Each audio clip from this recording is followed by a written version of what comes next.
이는 성령으로 잉태하사 동정녀 마리아에게 나시고 본디오 빌라도에게 고난을 받으사 십자가에 못 박혀 죽으시고 장사한 지 사흘 만에 죽은 자 가운데서 다시 살아나시며 하늘에 오르사 전능하신 하나님 인자 되시다가 저리로서 산자와 죽은 자를 심판하러 오시리라. 성령을 믿사하며 거룩한 공예와 성도와 서로 교통하는 것과 죄를 사하여 주시는 것과 몸이 다시 사는 것과 영원히 사는 것을 믿사옵나이다. 아멘. 앉으셔서 382장입니다.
어려우신 영광에도 주 너를 지키리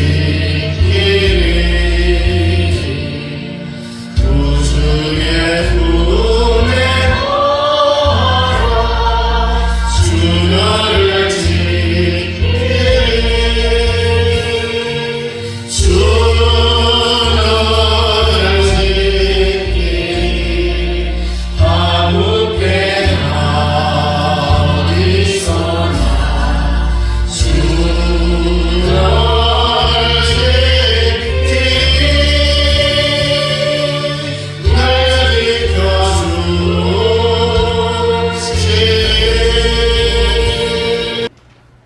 성경 요한복음 10장 1절부터 10절입니다.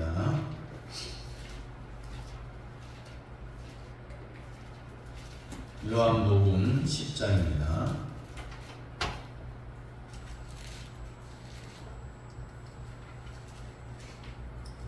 1절부터 우리 함께 읽겠습니다. 시작. 내가 진실로 진실로 너희에게 이르노니 문을 통하여 양의 우리에 들어가지 아니하고 다른 데로 넘어가는 자는 절도며 강도요 문으로 들어가는 이는 양의 목자라. 문지기는 그를 위하여 문을 열고 양은 그의 음성을 듣나니 그가 자기 양의 이름을 각각 불러 인도하여 내느니라. 자기 양을 다 내놓은 후에 앞서가면 양들이 그의 음성을 아는 고로 따라오되 가인의 음성은 알지 못하는 고로 가인을 따르지 아니하고 오히려 도망하느니라. 예수께서 이 비유로 그들에게 말씀하셨으나 그들은 그가 하신 말씀이 무엇인지 알지 못하니라. 그러므로 예수께서 다시 이르시되 내가 진실로 진실로 너희에게 말하노니 나는 양의 문이라. 나보다 먼저 온 자는 다 절도에 강도니 양들이 듣지 아니하였느니라. 내가 문이니 누구든지 나로 말미암아 들어가면 구원을 받고 또는 들어가며 나오며 꼴을 얻으리라. 도둑이 오는 것은 도둑질하고 죽이고 멸망시키려는 것뿐이요 내가 온 것은 양으로 생명을 얻게 하고 더 풍성히 얻게 하려는 것이니라. 아멘. 양의 문 예수, 양으로 오신 예수. 성경 요한계시록 3장 7절 8절에 보면은 소아시아 일곱 교회 가운데 빌라델비아 교회의 사자에게 편지하기를 거룩하고 진실하사 다윗의 열쇠를 가지시니 곧 열면 닫을 사람이 없고 닫으면 열 사람이 없는 그이가 가라사대 볼지어다 내가 네 앞에 열린 문을 두었으되 능히 닫을 사람이 없으리라. 내가 내 행위를 나누니 네가 적은 능력을 가지고도 내 말을 지키며 내 이름을 배반하지 아니하였느니라고 했습니다. 열린 문을 두었다라는 것이 무슨 뜻이냐? 여러분이 기도하는 거 다 들어주시겠다는 이야기입니다. 기도 안 해도 내가 이렇게 되었으면 좋겠다라고 생각만 해도 생각하는 대로 다 들어준다라는 이야기입니다. 그것이 뭐냐? 열린 문을 두었다라는 이야기입니다. 자, 오늘 제목이 양의 문 예수인데 우리가 다시 한번 요한복음 1장에는 로고스 예수에 대해서 생각을 했는데 로고스 예수는 인간이 알아야 될 세상의 첫 번째 지식이라고 했어요. 로고스 예수를 만나지 못하면은 인간이 아니라 짐승이라고 성경이 말하고 있어요. 그런데 로고스 예수를 목사님들이 해석을 잘 못하고 그러니까 일생교회를 다녀도요 모태신앙으로 교회를 다녀도 죽을 때까지 로고스 예수가 뭔지를 몰라요. 그래서 로고스 예수를 잘 알아야 된다는 이야기예요. 제일 중요한 것이 뭐냐? 로고스 예수. 종교개혁의 캐치프레이즈가 뭐냐면은 성경으로 돌아갑시다. 성경 외에는 문제 해결이 없다는 거예요. 여러분은 끈 뚫릴 수 있기를 주의 이름으로 축복합니다. 자, 이렇게 로고스 예수를 알고 로고스 예수가 열리면은 그 다음 단계로 가는데 2장에 가서 보면은 혼인진 예수, 혼인잔치. 여러분의 앞으로 남은 생애가 혼인잔치가 될 수 있기를 바랍니다. 절대로 장례식이 되어서는 안 됩니다. 일생 동안 혼인잔치를 원하시면 아멘 하십시오. 네. 물이 변하여 뭐가 됐어요? 포도주가 됐어요. 예수와 함께 있으면은 기적의 역사가 일어납니다. 부족함이 없다는 이야기입니다. 그리고 3장에 뭡니까? 뱀을 십자가에 장대에 못 박는 예수. 이 3장부터 뭐가 나타난다고 했습니까? 요한계시록 21장까지 뱀이 활동을 한다고 했습니다. 그래서 모든 뱀들을 다 때려잡아야 돼요. 질병과 가난과 저주와 모든 것이 다 누구의 역사다? 뱀의 역사다. 그래서 뱀을 십자가에 못 쏠라가야 돼요. 그 4장에 가서 보면은 수가성 사마리 여인의 생수의 예수를 만납니다. 하늘의 생수를 마셔야 됩니다. 포도 마르지 않는 이런 생수를 마셔야 돼요. 예수만 있으면 다 되는 거예요. 있으면 좋고 없으면 더 좋고 그렇게 살아가는 거예요. 그래서 하늘의 생수를 만난 사람은 일단은 여유가 있어요. 자유로워요. 우리는 이 세상 것 가지고 절대로 목말라 해서는 안 됩니다. 그리고 5장에 가서 보면은 베데스다 예수. 예수님의 마음을 움직이게 하자. 동하게 하자. 오늘 이 시간도 이 자리가 베데스다 예수가 이루어지기를 축원합니다. 내가 오늘 너희 교회에 열린 문을 두리라. 하나님의 말씀은 말에 있지 않고 능력에 있다라고 했습니다. 설교하는 대로 다 이루어진다라는 이야기입니다. 그리고 요한복음 6장에 가서 보면은 성찬의 복을 받자 떡 예수에 대해서 말씀을 합니다. 하늘에서 내려온 떡이다. 주님은 지금도 여러분에게 떡과 포도주를 나눠주는데 그 의미를 알고 떡과 포도주를 먹고 마셔야 되는데 의미를 알지 못하면 가련 유다와 같이 떡을 받는 순간 우리 머릿속에 마음의 생각을 예수를 팔아라라고 하는 마귀의 생각을 집어넣어 준다는 거예요.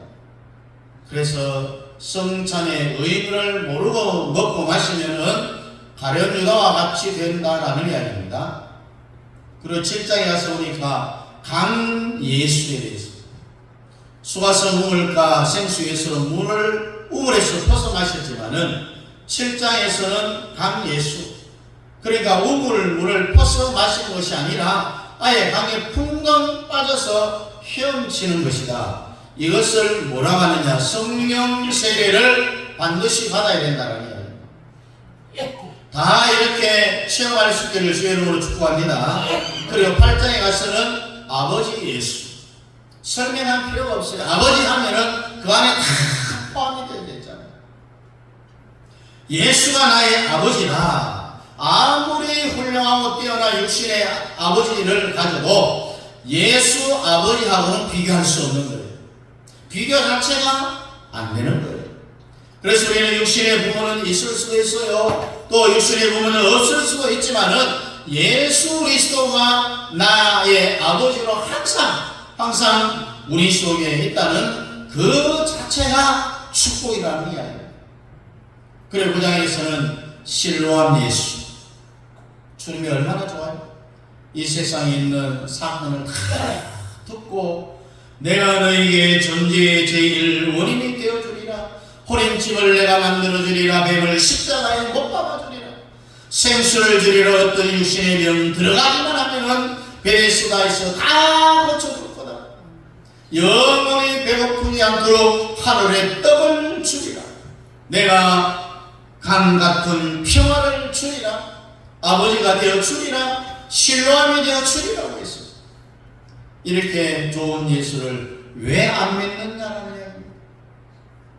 여러분이 하늘나라 갈 때까지 예수로 치면 절대로 안 되는 거예요. 예수가 한 가지만 해도 좋은데 이렇게 많이 우리에게 준다라고 했으니 얼마나 좋은 거예요.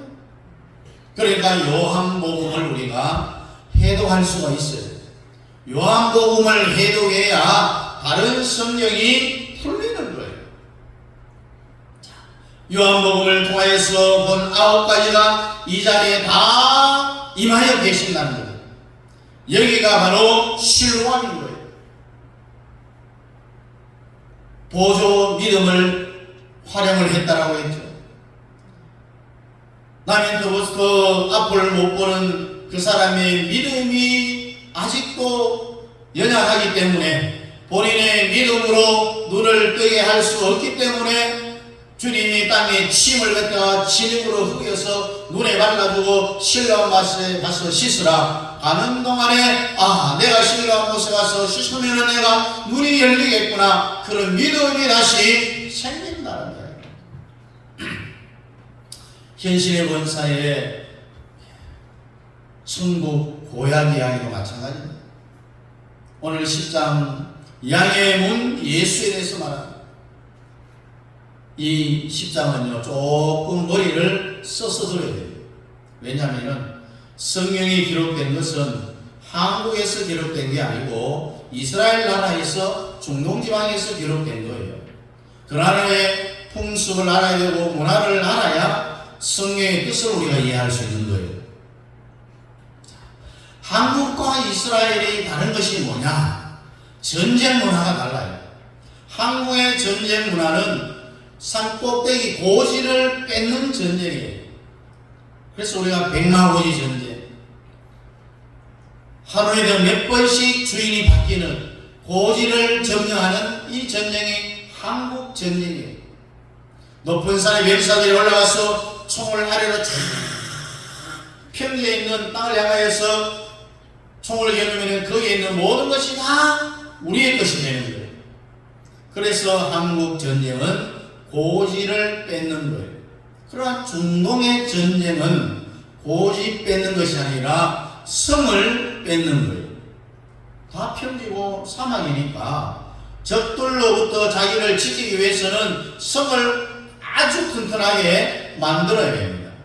여러분 서울 도성에 가보면 동대문, 서대문, 남대문 있는데 북대문은 있어요, 없어요? 없잖아요. 북대문은. 왜? 거기에 임금이 다 자리 잡고 있어서 뒤에는 문이 없어요. 그래서 동서남 이렇게 성문이 있는 거예요. 또 서울 도성에 가면은 시구문이라는 게 있어요. 시구문. 이게 다시 말해 상녀가 나가는 문이 있는데 시체를 데리고 나가는 문이 또 따로 있어요. 여러분 중동에도 성을 쌓아놓고 사는데 이 중동 전쟁은 다시 말해서 성을 뺏는 거예요. 성문을 장악하면은 성 안에 있는 모든 사람들은 다 도안에 든 뭐예요? 취신세예요. 그래서 예수님이 이것을 빗대어 가지고 비유로 해서 나는 양의 문이다. 예수 그리스도가 우리의 문을 다 지켜주는 거예요. 그 문 안에 있는 사람이 평안한 거예요. 마귀가 들어오지 못하도록 주님이 우리의 마음의 문을 지키고 있는 거예요. 예수님이 우리 마음의 문의 주인이 되는 거예요. 그러면 여러분의 마음의 주인이 마귀만 되면 좋겠어요? 예수가 되면 좋겠어요? 물론 마귀가 되면 안 됩니다. 예수가 되어야 되는데 이렇게 좋으신 분이 누구냐? 예수님. 예수가 내 마음에 마귀가 나를 공격하지 못하도록 탁 막아줍니다. 특별히 우리의 생각과 감정과 의지, 지정의로 못 들어올 수 있도록 마음에서 예수님이 양의 문을 다 지켜주는 거예요. 그래서 나는 양의 문이다. 이렇게 주님이 말씀하시는 거예요. 왜 예수가 좋으냐? 예수님이 나의 문이다. 문이라는 건 뭡니까? 나를 지켜준다라는 이야기입니다. 그래서 예수님이 나를 지켜주니 예수가 좋을 수밖에 없잖아요. 여러분이 무엇인지 해석을 잘 알아야면 창세기 4장 1절 이하의 말씀을 우리가 잘 알아야 돼요. 거기 보니까 아담이 그 아내 하와와 동침하며 하와가 잉태하여 가인을 낳고 이르되 내가 여호와로 말미암아 등남하였다 하니 그가 또 가인의 아우 아벨을 낳았는데 아벨은 양치는 자였고 가인은 농사하는 자였더라. 세월이 지난 후에 가인은 땅에 소산으로 제물을 삼아 여호와께 드렸고 아벨은 자기의 양의 첫 새끼와 그 기름으로 드렸더니 여호와께서 아벨과 그 제물을 열람하셨으나 가인과 그 제물을 열람하지 아니하신지라. 아담과 하와는 누가 창조했습니까? 하나님이 창조한 사람인데 하나님이 만든 이 가정의 원리, 자연의 원리에 따라서 인간으로 태어난 사람이 누구예요? 가인과 아벨이다. 그런데 가인과 아벨이 하나님을 만나러 갈 때에 한 사람은 실패를 합니다. 아벨은 성공을 하죠. 가인은 실패를 합니다. 여러분은 하나님을 만나러 오면은 성공을 해야 돼요. 절대로 실패하면 안 됩니다. 왜 실패했느냐? 나중에 설교할 시간이 있으면 자세히 이 부분에 대해서 설교를 하려고 합니다. 간단한 원리는요, 가인은 하나님 만나러 갈 때에 그는 지구에 뭡니까? 농사를 짓는 사람이에요. 피 없이 갔다라는 이야기예요. 예수의 피가 없었어요. 그러나 아벨은 하나님이 왜 제물도 아벨도 열람을 했느냐? 양의 피를 가지고 갔다라는 게 다른 점이에요. 절대로 인간의 윤리라든지 도덕이라든지 철학이라든지 내가 선한 그런 선을 가지고 하나님 앞으로 가면은 하나님은 절대로 그 사람을 받아주지 않습니다. 그래서 차라리 죄 많은 사람이 천국 가기가 더 쉽다는 이야기가 나와요. 왜냐하면은 죄 많은 걸 내가 알잖아요. 아, 나는 정말 죄가 많기 때문에 내 힘으로는 안 되는구나. 그러니 이것은 예수의 피를 의지할 수밖에 없다라는 것을 알기 때문에 오히려 죄 한두 가지 지은 사람보다 죄 많은 사람이 천국 가기가 더 쉽다라는 이야기가 나오는 거예요. 착하게 사는 사람은 천국 가기가 더 힘들어. 흔히 법 없이도 사는 사람이다. 왜? 나는 저 사람보다 더 착하다? 나는 별로 잘못한 것이 없어? 이거야. 그러니까 예수를 의지할 필요가 없다라고 생각하는 거예요. 비교적 선은 선이 아닙니다. 선은 절대적인 선만을 선이라고 이야기합니다. 예를 들어서요, 어떤 사람이 죄를 한 100만 가지를 지었다. 또 어떤 사람은 죄를 딱 한 가지밖에 안 지은 사람이 예수의 피를 모르면은 둘 다 지옥 가는 거예요. 그러나 100만 가지 죄를 지어도 예수의 피를 알면은 그 사람은 천국 가는 거예요. 성경에 보면은요, 우리가 이해하려고 해도 이해 안 되는 게 너무너무 많잖아요. 할 수 없는 거예요. 성경이니까 그대로 믿어야 됩니다. 예를 들어서 부산에서 일본을 가는 사람이 있는데 딱 두 가지 방법이 있어요. 헤엄치고 갈래, 아니면은 배를 타고 갈래. 한 사람은 헤엄을 쫙 치니까 나는 헤엄치고 일본까지 갈 거다. 하나는 아예 나는 수영 못하니까 자신 없으니까 나는 아예 배를 타고 간다. 여러분, 일본까지 누가 갔겠어요? 헤엄쳐 가는 사람이 갔겠어요? 배 타고 가는 사람이 갔겠어요? 배 타고 가는 사람이 일본 간 거예요. 이와 같은 거예요. 여러분이 예수의 보혈의 피의 배를 타야 되는 거예요. 인간은 다 거기서 거기에요. 예? 인간이 아무리 선이 많자 거기서 거긴 거예요. 내가 선하는 것은 저 사람보다는 내가 더 선하다라고 하지만은 하나님이 보면은요, 다 그놈이 그놈이에요. 예? 도찐 개찐이란 말이에요. 거기서 거긴 거예요. 여러분, 이 세상에서 제일 큰 죄인이 누구입니까? 나입니다. 내가 제일 세상에서 죄가 많은 사람. 이 세상에서 가장 큰 죄인은 각자가 다 본인인 거예요, 본인. 실제로 내가 제일 큰 죄인이라는 겁니다. 그거는 아니더라도 자기의 죄를 제일 가까이서 보니까요, 여러분 손바닥 안 들어보세요. 손을 안 들어보세요. 그리고 눈앞에 갖다 딱 한번 대보세요.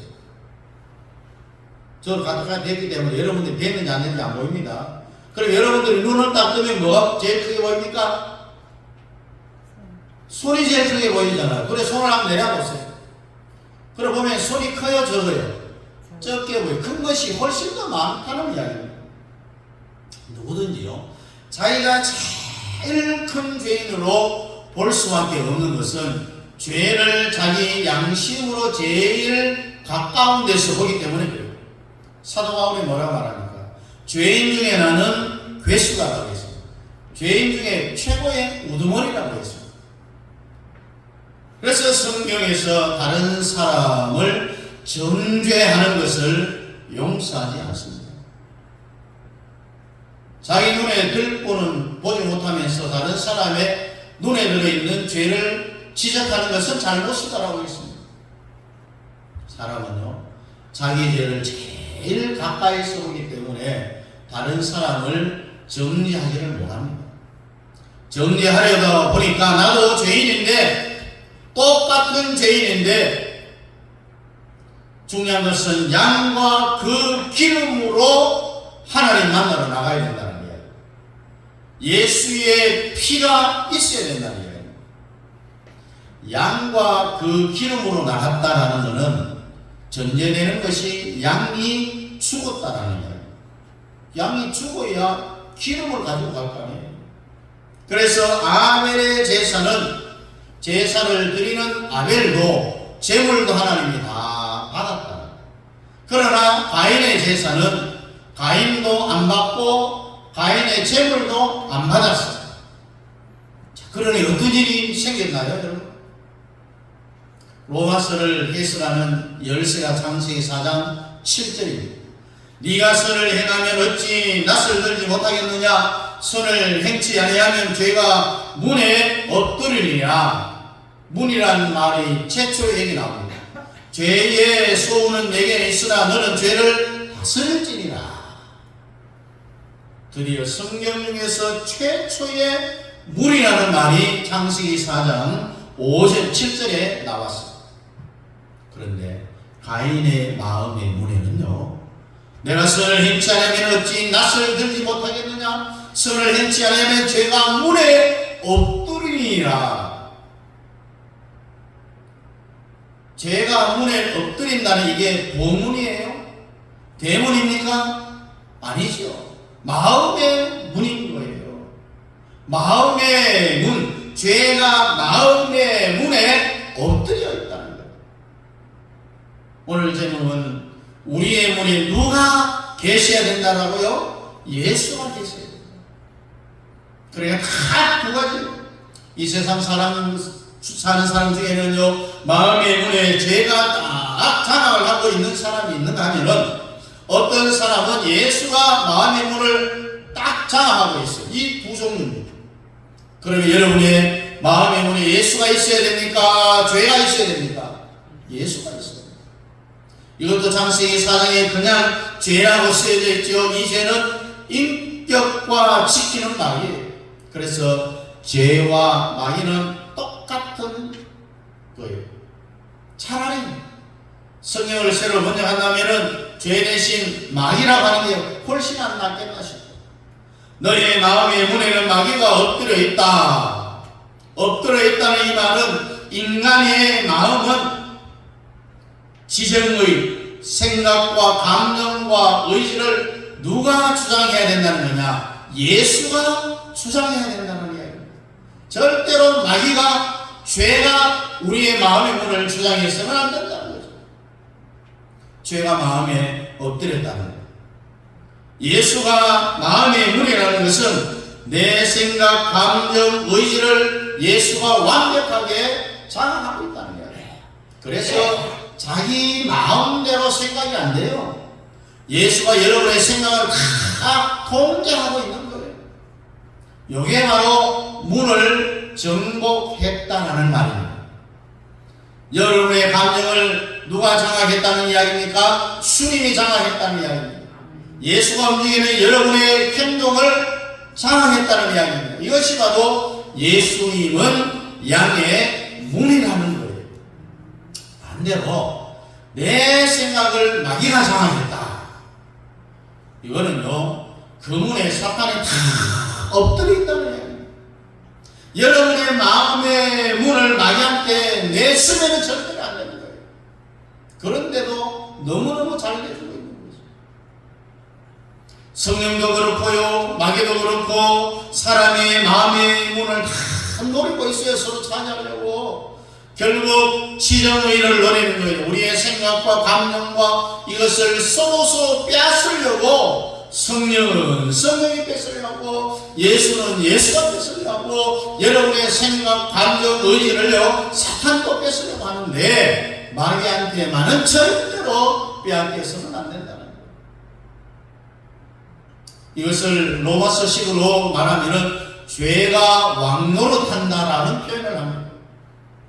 생각과 감정과 의지, 이것을 사탄이가 왕노릇하는 거예요. 죄가 왕노릇한다는 거예요. 여러분의 마음에 죄가 왕이 되면은 안 된다는 얘기죠. 예수가 왕이 돼야 돼요. 그러니 얼마나 우리가 감사한지 모르잖아요.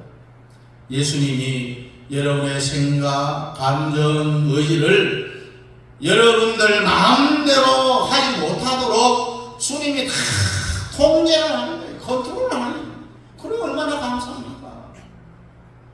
이것을 임상적으로 설명을 하면은, 우리가 잘 청송교도소 있죠? 거기는 아주 죄를 많이 지은 그런 중범자들이 수감이 되어 있습니다. 살인범들도 거기 많이 있겠죠. 살인을 한 사람들이 구치소에 딱 들어오면은요, 생각하는, 내가 왜 그 사람을 죽였을까? 내가 지정신이 아니었구나. 이 구치소에 가야 사람이 자기가 아니라 세상적인 말로 뭐에 홀렸다라고, 내가 눈이 안 뒤집어졌으면, 뭐에 내가 안 올렸으면 내가 왜 그렇게 사람을 죽였을까? 그런 생각을 구치소에 가면 비로소 하게 된다는 거예요. 이것을 설명하는 것이 뭐냐? 로마서입니다. 여러분, 사람은요 혼자 놔두면은 절대로 죄 안 짓습니다. 사람이 죄를 지을 때 이미 거기에는 마귀가 다 개입이 되어져 있어요. 제일 먼저 개입하는 것은 우리의 생각을 두드리는 거예요. 생각을 자꾸 하도록 하는 거예요. 그런데 그 생각을 마귀가 두드리는데, 그 생각이 내 생각인 줄 착각하는 거예요. 마귀가 주는 생각이라 생각을 못하는 거예요. 그래서 사탄이가 여러분의 생각을 가지고 노는 줄도 모른다는 거예요. 여러분, 화낼 때가 있어요, 없어요? 있죠. 화 내는 사람 있어요. 화를 내는 것이 내 것이 아니라 화를 내게 하는 영이 있다는 거예요. 그 영이 여러분의 마음을 다 틀어지면은 화가 나오는 거예요. 행동으로 죄 지은 사람도요, 가만 놔두면은 죄 안 짓게 되어 있는데, 어느 쪽이 개입하느냐, 예수님이 개입하느냐, 마귀가 개입하느냐에 따라서 그 사람은 개입하는 자의 종이 될 수가 있는 거예요. 예수님이 개입하면 우리가 예수님의 종이 되고, 마귀가 개입하면 우리는 사탄의 종이 되는 거예요. 죄가 마음에 다 엎드리면은, 우리의 마음을 장악하면은 우리는 죄의 종이 됩니다. 예수가 우리의 마음을 주장하면 우리는 예수의 종이 됩니다. 누구의 종이 되어야 되느냐?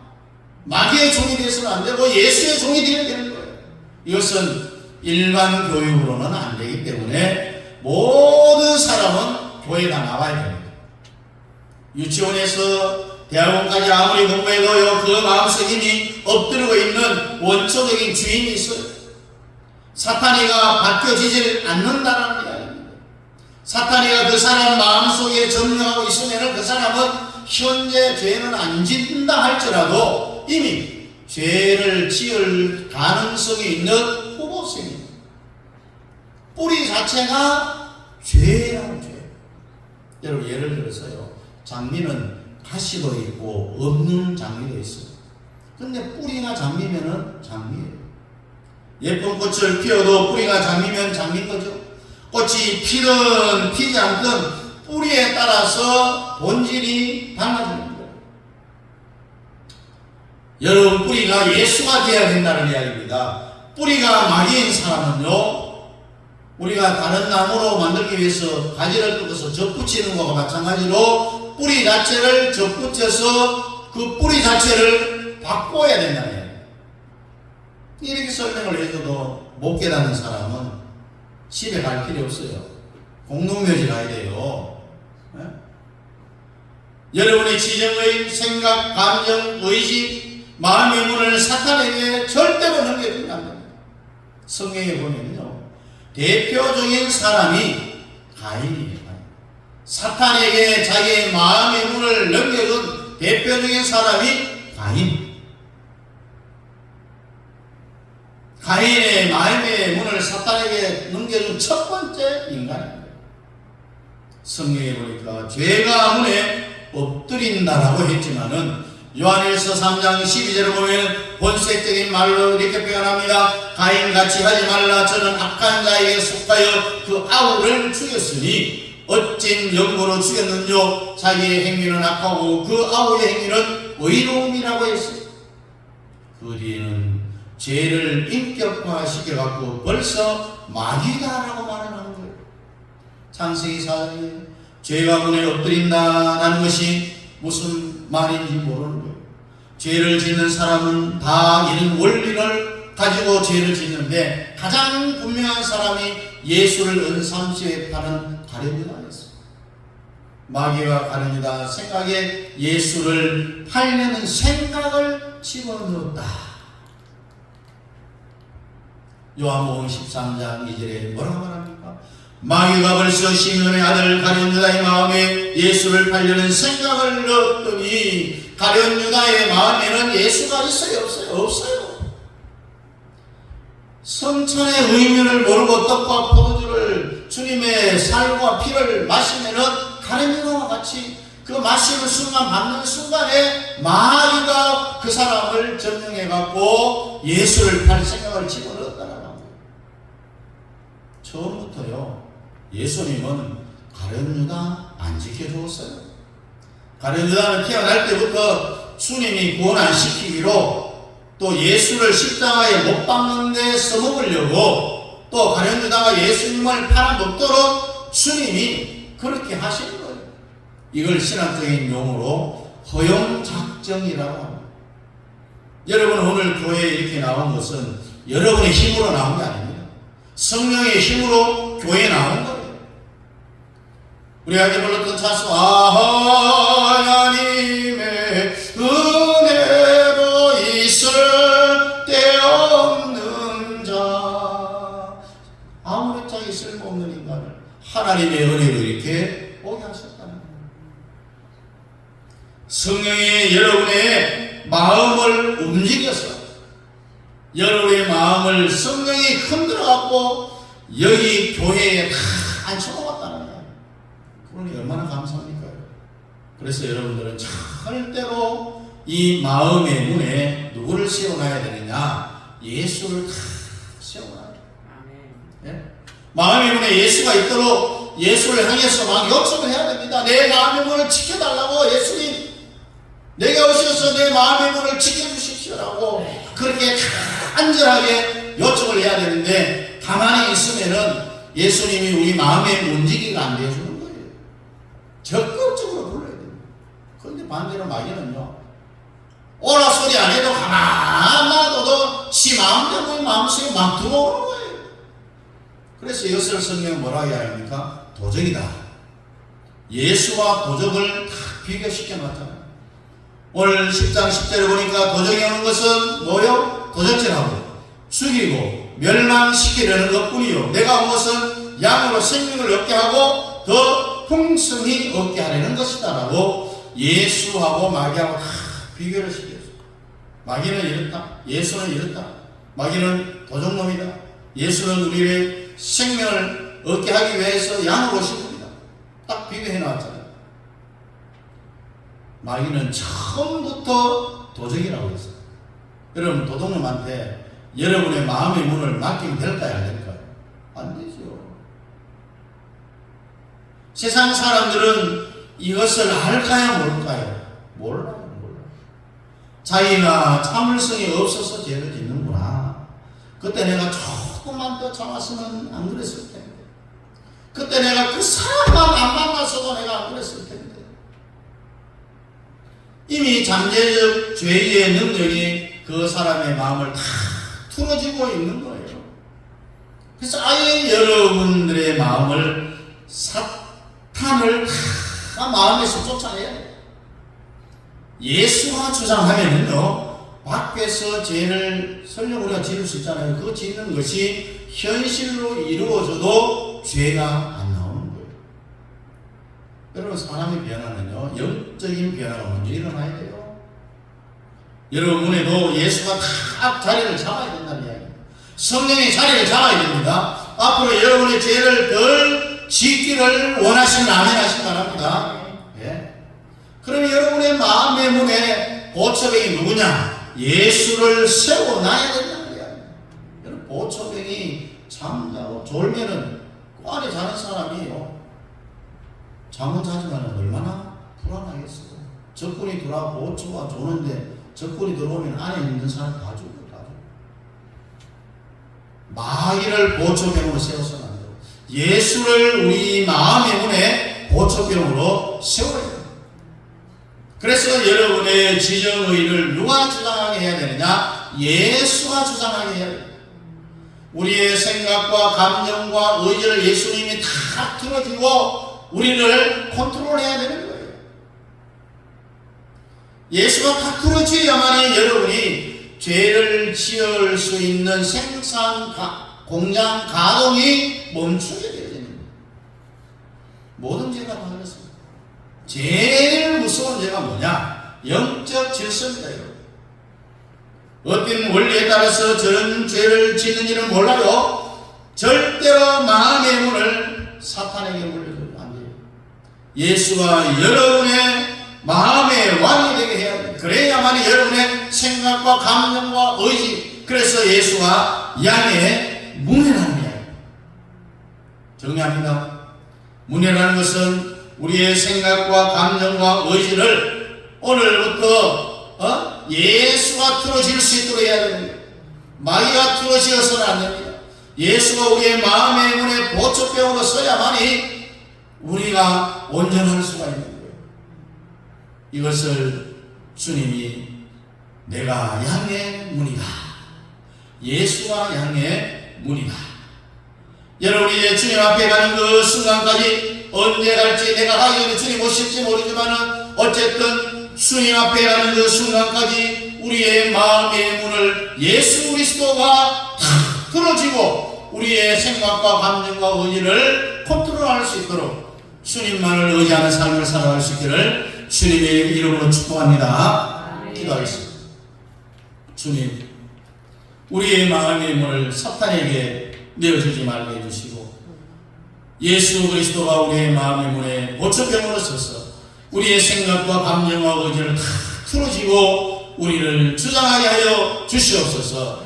사로잡아 주시옵소서. 우리의 생각, 감정, 의지를 예수님이 틀어질 수 있도록 주님이 나의 양의 문이 되어 주시옵시고 내 문을 주님이 틀어지게 하여 주시옵소서. 예수님 이름으로 기도하옵나이다. 아멘. 다 같이 일어나서 2장입니다.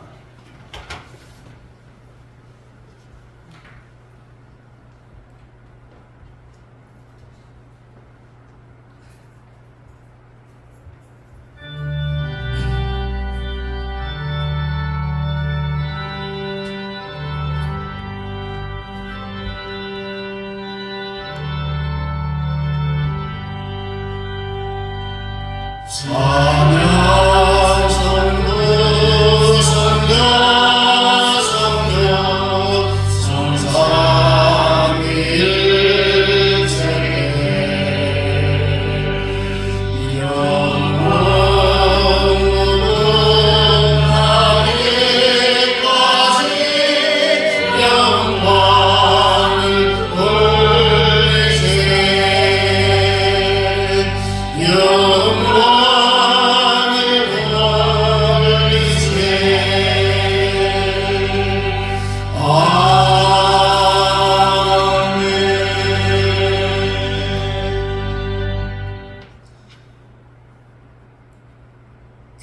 주가 되시는 우리 주 예수 그리스도의 은혜와 우리 아버지 하나님의 만가하신 사랑하심과 성령 하나님의 위로 교통 충만 역사하시니 내가 양의 문이라고 말씀하신 주님의 말씀에 의지하여 우리의 모든 마음의 문을 주님께서 틀어지고 통치할 수 있도록 주님만을 의지하며 살아가기를 원하는 사랑하는 성도들 머리머리 위에와 가정과 자녀과 직장과 기업 위에와 현장하는 순교사님의 순교사역과 그 가정 자녀들 머리 위에 이제로부터 영원토록 함께 있을지어다. 아멘.